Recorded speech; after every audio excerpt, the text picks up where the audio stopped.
The only way that anything has authority for you as a human, right now you're imagining that you're a human, is because you have ceded it your authority. But you have done so unconsciously, in a state of delusion. You are not taking responsibility for your true authority as the creator of your entire world, life, and experience. You offload this responsibility onto others because it's way too much responsibility to accept that you are the ultimate and only authority, and that you cannot discover truth aside from your own self.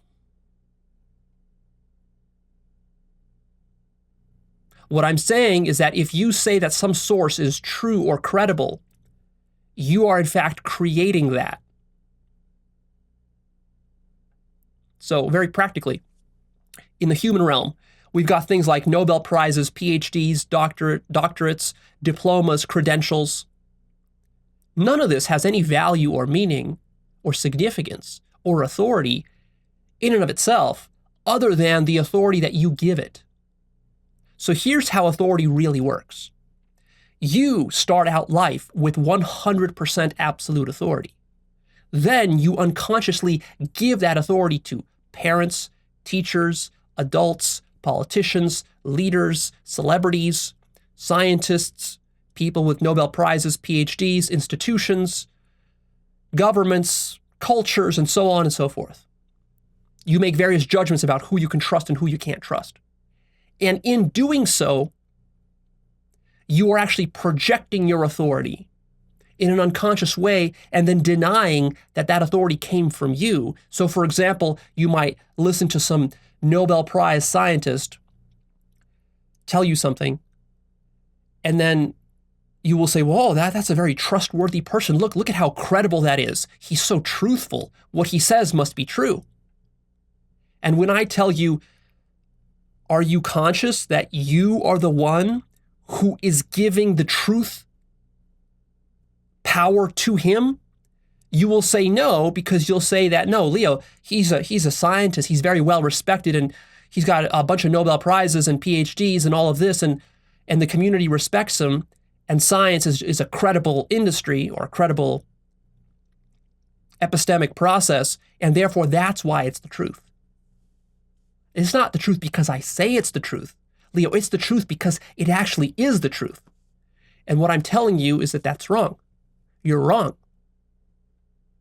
What you had to do was first give your own authority to all of these things, like the method of science, to school, to university, to Nobel Prizes, to all of this. You have to give your authority to it, and then it gets kind of reflected back at you as though it's being given or rained down upon you. It trickles down upon you, when really you are the one from whom it trickles. See? This gets a little bit more obvious when we start talking about religious examples, which we'll get to in a second. But before we get to that, let me give you some more examples. So, for example, all research studies, all scientific experiments, all data, all evidence, all interpretations, and all analysis is only true if you give it authority and truth. What? Leah, what? How can that be possible? I mean, a scientific experiment demonstrates the truth. A mathematical proof demonstrates the truth. I'm not projecting the truth into it. The truth is there, and I'm just discovering it. Wrong. Wrong. You're not conscious of how you're giving it the truth, how you're giving it authority. Who gets to say whether this particular scientific experiment was valid? You do. You. Not the scientist. Of course, the scientist can also say whether it's valid or not. He can have an opinion about it. But ultimately, it's your opinion about it that matters the most. Because who says whether that scientist's opinion of that scientific research study is valid? Only you can decide that.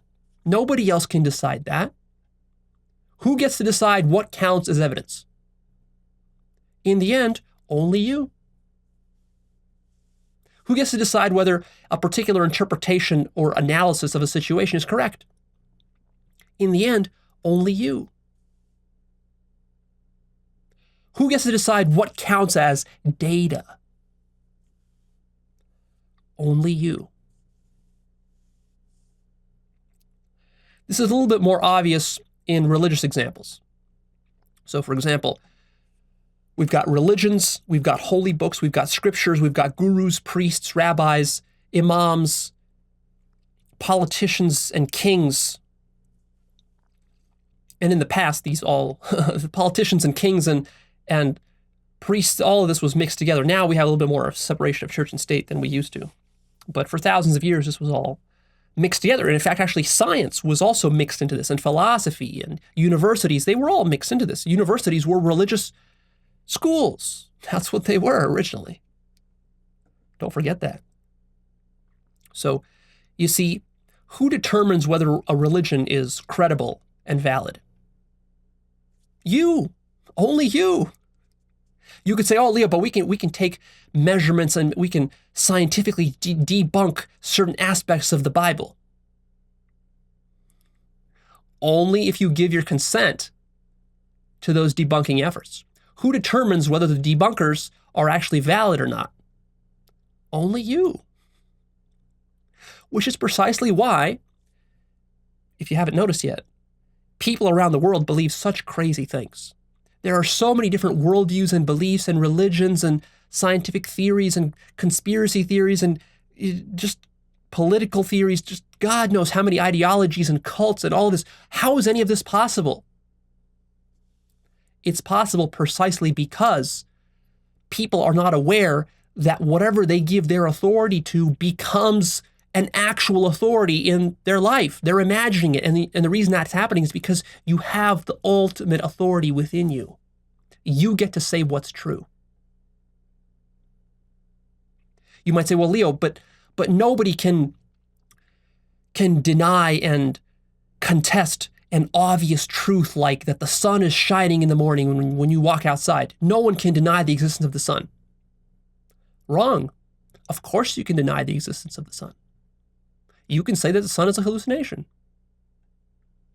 You could say that you're in a dream right now and the sun is just like a simulation in a matrix, for example. You're a brain in a vat, you're just hallucinating the sun. There isn't really a sun. Right? So, see, you always have the last say. Because in the end, who gets to determine what is a hallucination? Who gets to determine what is reality and fiction? Who gets to determine what is imagination and what is truth and what is delusion? You. You and nobody else can do it. Start to take acceptance of this. Start to take ownership and responsibility for what you're doing, because you've been making this up your whole life and you don't want to admit it. Here's an example for you that's sort of radical. Albert Einstein is a creation of your own mind that you imagined. You've never met Albert Einstein. You have no idea if he actually lived. You're imagining Albert Einstein. And as you did so, you told yourself that this guy is a really smart, important scientist and that he discovered some important truths about physics, and therefore he should be looked up to. After all, he's one of the most genius scientists of all time. You imagine that entire story. See? But in order to pull this off, in order to hold Albert Einstein as an authority, to cite him as an authority figure for your arguments about reality, you had to deny that you actually made him up and made him an authority. You have no idea whether Albert Einstein actually advanced truthful ideas. You haven't deeply studied Albert Einstein.